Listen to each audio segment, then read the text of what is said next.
ఒక 3 litre cooker తీసుకున్నానండి. ఇందులోకి 3 టేబుల్ స్పూన్ ఆయిల్ యాడ్ చేసుకొని, ఆయిల్ హీట్ అయిన తర్వాత ఒక బిర్యానీ ఆకు, మిరియాలు, లవంగీలు, పువ్వు, జాజికాయ, దాల్చిన చెక్క, యాలకులు, ఒక టీ స్పూన్ జీలకర్రను కూడా యాడ్ చేసుకోవాలండి. యాడ్ చేసుకొని బాగా మిక్స్ చేసుకున్న తర్వాత ఇవి కొంచెంగా ఫ్రై అయిన తర్వాత మీడియం సైజులో ఉండే 2-3 ఉల్లిపాయలు తీసుకొని సన్నగా తరిగి పెట్టుకొని ఇందులో వేసుకొని మిక్స్ చేసుకోవాలండి. ఉల్లిపాయలు కొద్దిగా మెత్తపడిన తర్వాత 2-3 ఎండుమిర్చిని యాడ్ చేసి బాగా కలుపుకోవాలి. ఇప్పుడు ఇంకో గిన్నె తీసుకొని అందులోకి ఒక గ్లాసుడు బాస్మతి రైస్ వేసుకొని బాగా వాష్ చేసుకోవాలి. ఉల్లిపాయలు ఈ విధంగా ఫ్రై అయిన తర్వాత సన్నగా తరిగి పెట్టుకున్న 2-3 మీడియం సైజ్ టమాటాలు యాడ్ చేసుకోవాలి.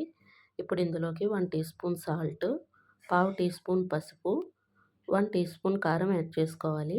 టమాటా ఫ్లేవర్ కావాలి కాబట్టి పసుపు కొంచెంగానే యాడ్ చేసుకోవాలి. ఇప్పుడు ఒకసారి బాగా మిక్స్ చేసుకున్న తర్వాత టమాటా మగ్గేంత వరకు మీడియం ఫ్లేమ్లో ఉంచి ఉడికించుకోవాలి. టమాటా ఈ విధంగా మగ్గిన తర్వాత మనం వాష్ చేసి పెట్టుకున్న బాస్మతి రైస్ యాడ్ చేసుకోవాలి. యాడ్ చేసుకొని ఒకసారి మిక్స్ చేసుకున్న తర్వాత ఒక గ్లాస్ బాస్మతి రైస్‌కి 1½ గ్లాస్ వాటర్ యాడ్ చేసుకోవాలి. వాటర్ యాడ్ చేసుకున్న తర్వాత మూత పెట్టుకొని 2 విజిల్స్ ఇవ్వాలి. అదే నార్మల్ రైస్‌తో చేస్తే 3 విజిల్స్ ఇచ్చుకోవాలి. ప్రెషర్ ఆగిపోయిన తర్వాత మూత తీసి చూస్తే ఈ కన్సిస్టెన్సీలో ఉంటే పర్ఫెక్ట్ కన్సిస్టెన్సీ అండి. చూసారు కదా!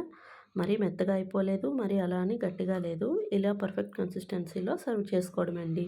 అంతే అండి. ఎంతో టేస్టీగా ఉండే టమాటో రైస్ రెడీ. ఈ వీడియో కనుక మీకు నచ్చినట్లయితే లైక్ చేయండి. ఈ వీడియోని మీ ఫ్రెండ్స్ అండ్ ఫ్యామిలీ మెంబర్స్‌కి షేర్ చేయండి. Thank you for watching.